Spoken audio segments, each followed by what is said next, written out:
Hi friend, அஸ்ஸலாமு அலைக்கும் வரஹ்மத்துல்லாஹி வபரகாத்துஹு. இங்கே பாருங்கள், இன்றைக்கி சேமியா தான்.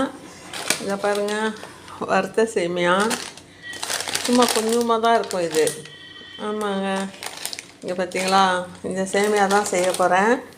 அதுக்கு பாருங்கள், இது கேரட்டு சும்மா சின்ன துண்டாக ஒரு துண்டு எடுத்துக்கங்க. கேரட்டு பாதி, தக்காளி ஒரு 10-15 சின்ன வெங்காயம். இது பட்டை அவரை இருக்கு இல்லைங்களா, அது. அப்புறம் பச்சை பீன்ஸு, அது ஒரு இதில் ஒரு 3, இதில் ஒரு 3 எடுத்து அரிஞ்சு வச்சுருக்கேன். இது வேறு எதுவும் இல்லை, வெங்காயத்தால் தான் இது.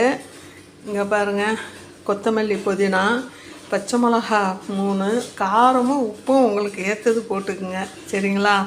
அதுக்கப்புறம் கரம் மசாலா, இஞ்சி பூண்டு பேஸ்ட்டு, ஆயில் விட்ருக்கேங்க. ஆமாம், இங்கே பாருங்கள், ஆயில் விட்ருக்கேன்.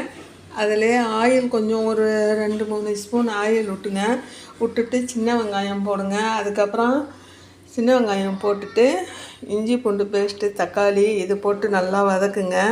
வதக்குனதுக்கப்புறம் இந்த காய்கறி எல்லாமே போடுங்க. போட்டு அதையும் கொஞ்சம் சிம்மில் வச்சு வதக்குங்க. பச்சை மிளகா, கொத்தமல்லி, புதினா இது எல்லாமே, கரம் மசாலா எல்லாமே போட்டுருங்க. போட்டு நல்லா கொஞ்சம் வதக்கி விட்டதுக்கப்புறம் நான் ஒரு பாக்கெட்டுக்கு 1 கிளாஸ் தாங்க தண்ணி ஊற்றுவேன், சரிங்களா. ஆமாம், இப்போ காய்கறி எல்லாம் இருக்குல்ல, அதனால் 1/2 டம்ளர் சேர்த்து ஒரு 1.5 டம்ளராக ஊற்றுங்க. ஊற்றி உப்பு கொஞ்சம் போட்டு கொதிக்க விடுங்க. கொதித்ததுக்கப்புறம் காய் வெந்துடும். சும்மா ஒரு கொதி வந்தாலே காய் வெந்துடும். அதுக்கப்புறம் நீங்கள் சேமியா போட்டு ஒரு கிளறி விட்டு இறக்கி சாப்பிட்டு பாருங்கள். பிரியாணி மாதிரியே இருக்கும், வாசமாக இருக்கும். நீங்களும் இது மாதிரி செய்யுங்க. ஏன்னா தக்காளி எல்லாம் கொஞ்சம் புளிப்பு சுவையாக சூப்பராக இருக்குங்க இந்த மாதிரி சேமியா செஞ்சால். என்கிட்ட உருளைக்கிழங்கு இல்லை, அதனால் உருளைக்கிழங்கு இன்னும் காய்கறிகள்லாம் சேர்க்கலாம், ஆனால் என்கிட்ட இல்லை. இருந்தது இது தான், அதனால் நான் இதை மட்டுமே போட்டு இன்றைக்கி சேமியா செய்ய போகிறேன். வாங்க, நீங்களும் சாப்பிட்லாம், சரிங்களா.